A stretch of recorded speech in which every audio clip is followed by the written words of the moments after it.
Please subscribe for more. The Charwich Koniinge Letters, Volume 1. 6 Suns Height, 3E411 Cumbria, High Rock, my dear Koniinge.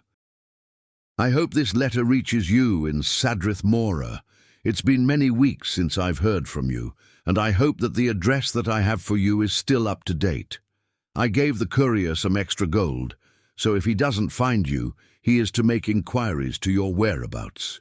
As you can see, after a rather tedious crossing, I've at long last made my way from Boreani to my favourite principality in High Rock, surprisingly literate and always fascinating Cumbria. I at once ensconced myself in one of the better libraries here, becoming reacquainted with the locals and the lore. At the risk of being overly optimistic, I think I might have struck on something very interesting about this mysterious fellow, Hadwaf Neithwyr. Many here in town remember him, though few very fondly. When Hadwaf Neithwyr left, so too did a great plague. No one thinks it a coincidence. According to my contacts here, Azura is not his only master. It may be that when he summoned forth the Daedra and accepted her star, he was doing so for someone named Baliasir. Apparently, Neithwyr worked for this Baliasir in some capacity, but I never could find out from anyone exactly what Baliasir's line of business was, nor what Neithwyr did for him. Zenithar, the god of work and commerce, is the most revered deity in Cambria, which served that is to say our purposes well, as the people are naturally receptive to bribery. Still, it did me little good. I could find nothing specific about our quarry. After days of inquiry, an old crone recommended that I go to a nearby village called Grimtree Garden and find the cemetery caretaker there. I set off at once. I know you are impatient when it comes to details, and have little taste for Breton architecture, but if you ever find yourself in Mid-High Rock, you owe it to yourself to visit this quaint village. Like a number of other similar towns in High Rock, there is a high wall surrounded it. As well as being picturesque, it's a remnant of the region's turbulent past and a useful barrier against the supernatural creatures that sometimes stalk the countryside. More about that in a moment. The cemetery is actually outside of the city gates, I discovered. The locals warned me to wait until morning to speak to the caretaker, but I was impatient for information and did not want to waste a moment. I trekked through the woods to the lonely graveyard and immediately found the shuffling elderly man who was the caretaker. He bade me leave, that the land was haunted, and if I chose to stay, I would be in the greatest danger. I told him that I would not go until he told me what he knew about Hadwaf Neithwyr and his patron Baliasir.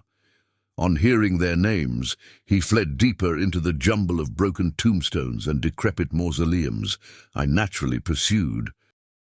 I saw him scramble down into an enormous crypt and gave chase. There was no light within, but I had planned enough to bring with me a torch. The minute I lit it, I heard a long, savage howl pierce the silence, and I knew that the caretaker had left quickly, not merely because he feared speaking of Neithwyr and Baliasir. Before I saw the creature, I heard its heavy breath and the clack of its clawed feet on stone moving closer to me. The werewolf emerged from the gloom, brown and black, with slavering jaws, looking at me with the eyes of the cemetery caretaker, now given only to animal hunger. I instantly had 3 different instinctive reactions. The first was, of course, flight. The second was to fight. But if I fled, I might never find the caretaker again and learn what he knew. If I fought, I might injure or even kill the creature and be even worse off. So I elected to go with my third option, to hold my ground and keep the creature within its tomb until the night became morning and the caretaker resumed his humanity. I've sparred often enough unarmored, but surely never with so much at stake, and never with so savage an opponent. My mind was always on danger not only of injury, but the dread disease of lycanthropy, Every rake of its claw I parried, every snap of its foaming jaws I ducked. I sidestepped when it tried to rush me, but closed the distance to keep it from escaping into the night. For hours we fought, I always on the defense, it always trying to free itself, or slay me, or both. I have no doubt that a werewolf has greater energy reserves than a man, but it is a beast and does not know how to save and temper its movements. As the dawn rose, we were both nearly unconscious from fatigue, but I received my reward. The creature became a man once again. He was quite considerably friendlier than he had been before. In fact, when he realized that I had prevented him from going on his nocturnal rampage through the countryside, he became positively affable. Here's what I learned. Nightweir never returned to High Rock. As far as the old man knows, he is still in Morrowind. I visited the gravesite of his sister Perira and learned that it was probably through her that Nightweir first met his patron. It would seem that she was quite a well-known courtesan in her day, and very well-travelled, though she chose to return home to die. Unlike Nightweir, Balasir is not far away from me. He is a shadowy character, but lately, according to the caretaker, he has been paying court to Queen Elisana in Wayrest. I leave at once. Please write to me as soon as possible to tell me of your progress. I should be in Wayrest, at the home of my friend, Lady Elisbetta Morling, in a week's time. If Balasir is at court, Lady Morling will be able to arrange an introduction.